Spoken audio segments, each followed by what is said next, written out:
নমস্কাৰ, আপুনি চাবলৈ আৰম্ভ কৰিছে সত্য বিশ্লেষণ আৰু ষ্টুডিঅ'ত মই আছিক আহমেদ।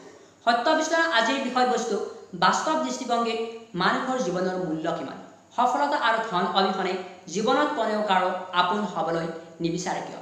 আপুনি কেতিয়াও ভাবিছেনে এই পৃথিৱীত সকলো মানুহে সকলোকে সমানে গণ্য কৰা বুলি প্ৰায়ে কয়, কিন্তু অপ্ৰিয় সত্য বাস্তৱত কোনেও কাকো সমানে গণ্য নকৰে, বৰঞ্চ মানুহভেদে আচৰণ ব্যৱহাৰ বেলেগ বেলেগ কৰে। মানুহে মানুহক ক্ষমতা স্তৰ আৰু ধন সম্পত্তিৰ ফালৰ পৰাহে গুৰুত্ব দিয়ে। সাধাৰণ নতুবা নিম্ন খাপৰ অহীন ব্যক্তিৰ যে ক'তোৱে মূল্য নাই আৰু কোনেও হৃদয়ত স্থান দিবলৈ নিবিচাৰে। হাজাৰ কান্দিলেও এই পৃথিৱীত আৱেগৰ দাম বৰ সস্তীয়া। য'ত আপুনি এই পৃথিৱীত 10জনৰ পৰা উপদেশ বিচাৰিলে 10টাই কথা পাব, কিন্তু 10জনৰ পৰা সহায় বিচাৰিলে আপুনি কেতিয়াও 10টা সহায় নাপায়। ঠিক সেইদৰে সংগ্ৰাম কৰি থকা অৱস্থাত লগত দিয়া মানুহৰ তেনেই অভাৱ, কিন্তু এজন সফল ব্যক্তিৰ হাতখন বিচৰা মানুহৰ অভাৱ নাই। বৰ্তমান সমাজে আজিৰ ল'ৰা ছোৱালীক জীয়াই থাকোঁতে হত্যা কৰে, কিয়নো সমাজে সেইজনক আগশাৰীত ৰাখে আৰু যোগ্য বুলি ভাবে যিজন চৰকাৰী চাকৰিয়াল।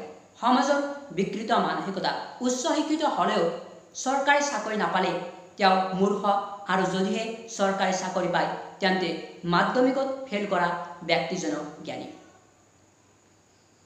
সেইবাবে জীৱনত হয়তো ধন সম্পত্তি আৰু চাকৰি নাথাকিলে নিজতকৈ কোনো আপোন নাই। জীৱনত এবাৰ অকলশৰীয়া হৈ পৰিলে গম পোৱা যায় কোন কাৰ কিমান আপোন। থাকি থাকিও জীৱনত বহু কথা শিকা যায়।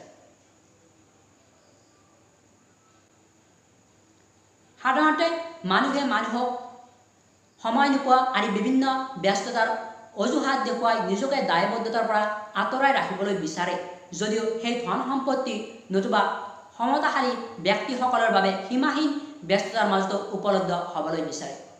আচলতে মানুহে সময় তেওঁকে দিয়ে যাক দিবলৈ বিচাৰে। সেইবাবে জীৱনত সুখী হ'বলৈ য'ত আদৰ নাই তালৈ নাযাব, যিয়ে শুনিবলৈ নিবিচাৰে তেওঁক নুবুজাব, যিয়ে আপোনাক ত্যাগ কৰিব বিচাৰে তেওঁক বাদ দিয়ক, যিয়ে আপোনাক এৰিবলৈ বিচাৰে তেওঁক ত্যাগ কৰক।